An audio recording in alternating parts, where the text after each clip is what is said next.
Hi, this is Dr. Nazare Magas coming to you one more time with new ideas, new ways of understanding things, and hopefully expanding your view about human nature, human relations, and some terms and lingo that people use in psychology that sometimes is spoken by the regular public in error and sometimes not. So to clarify that. So today I'm going to be talking to you about something that I have found that most people don't actually know the difference. And this is the difference between what is jealousy and what is envy. So sometimes those terms are used interchangeably, but it's not really the same thing at all. They're both human emotions, that is true, but one of them is what's called a destructive emotion and one of them is not. And again, they tend to be used interchangeably, and that's in error. So let me clarify. So jealous is when you have somebody, let's say a friend or a neighbor or somebody you know that has something or is in a particular situation that you really like and you would want to have for yourself, but you don't have it. So an example of that would be what happened to me once, for example, is that I grew up going to the ocean for 3 months all the time when I was growing up in Spain. And I love being by the ocean. It's one of my favorite places. So I remember being at a friend's house here in the United States, and she lived she had a house right in front of the ocean, which is the way I pretty much grew up, very close to the ocean. One of my mother's houses was right in front of the ocean, and I love the ocean. So when I went to her house to have dinner with her one time, and I can't remember the name of the city, but it was after San Clemente and before San Diego, some beach town in that area. So I went to have dinner with her, and she had these big windows right in front of the ocean. We had dinner there, and I loved it, and I loved being there, and it reminded me of how much I love being in the ocean and all times where I would be that close to it. So in that case, I loved her house. I loved being there, and I was jealous of her having that house right in the ocean. At the time I lived, far away, Pasadena or even further east.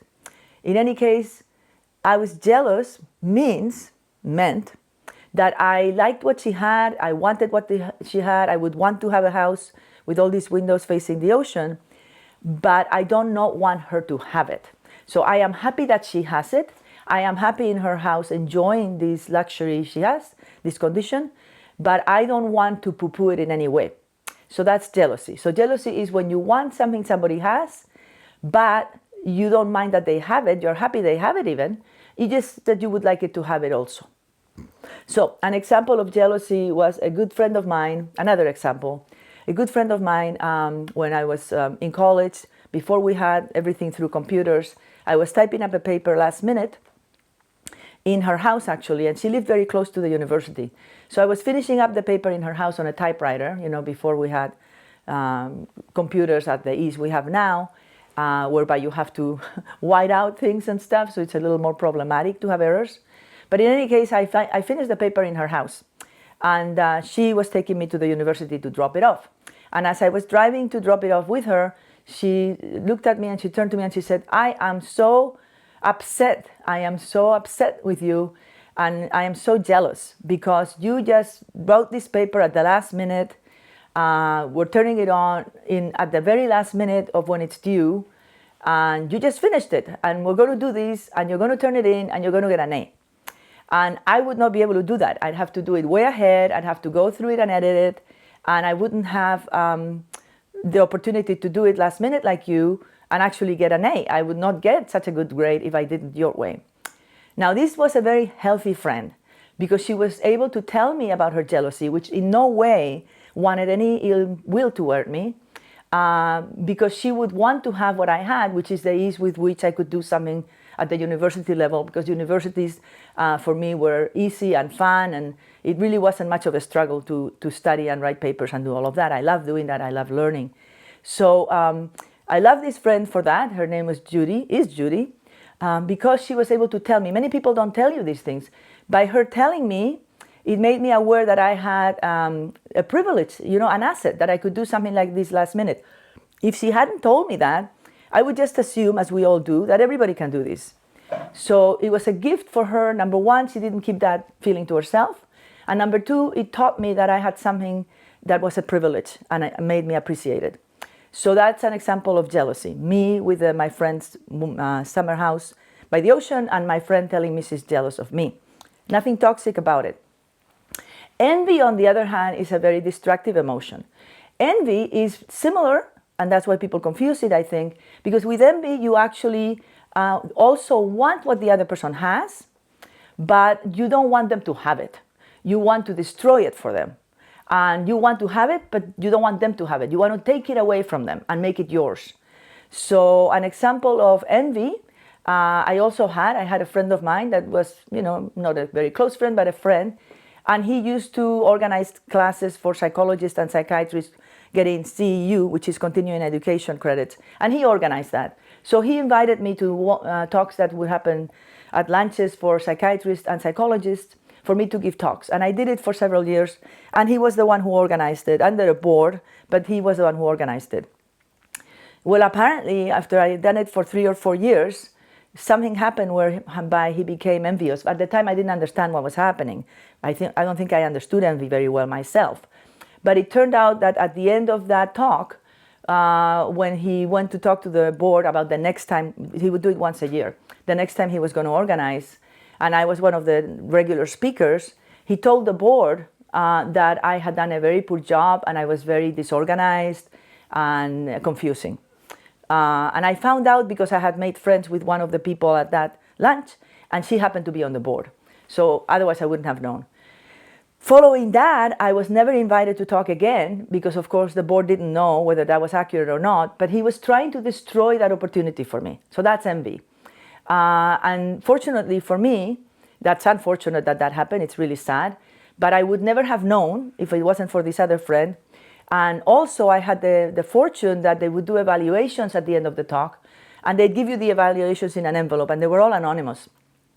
So fortunately, when I found out from my friend that he had done that, I went to look at the evaluations, which I hadn't even bothered. This was a year later.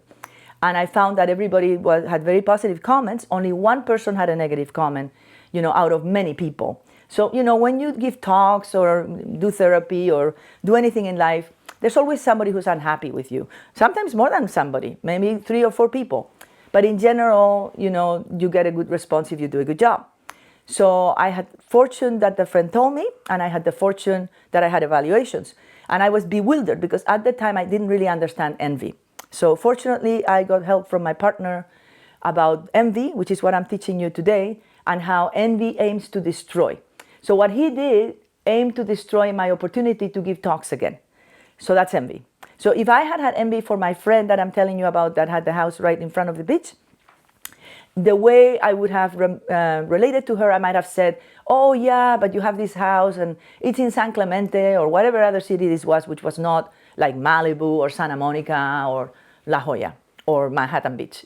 It was not as sought after, right? So I might have said to her, oh yeah, you have a beach by the house, but you're in this city, and that's not that good. So I would try and poo-poo it or destroy it for her, or I would say, oh, but your house is too little, or, your windows are too ugly, or something like that. So with envy, you actually try to destroy what the other person has. So this is why it's a very destructive emotion. So destructive emotions are, for example, envy that I'm telling you about today, and anger can also be a very destructive emotion. Now, anger can be destructive or not. So this will be for another episode to talk more about anger. But an example that I give of helpful anger and constructive anger is Martin Luther King. So Martin Luther King was really angry about how Black people and dark people were being treated. And he was really angry. He felt it was really unfair and unjust. And he aimed to change that because he was angry about it. He wanted to change that treatment, that way of relating to Black people. But he never put down anybody. He never attacked anybody. The anger fueled him to take action in a very constructive way by protesting the bad deed or the bad behavior without making anybody bad. In fact, Martin Luther King, which is one of my idols, looked at these people as ignorant. So he looked at them as in a very benevolent way.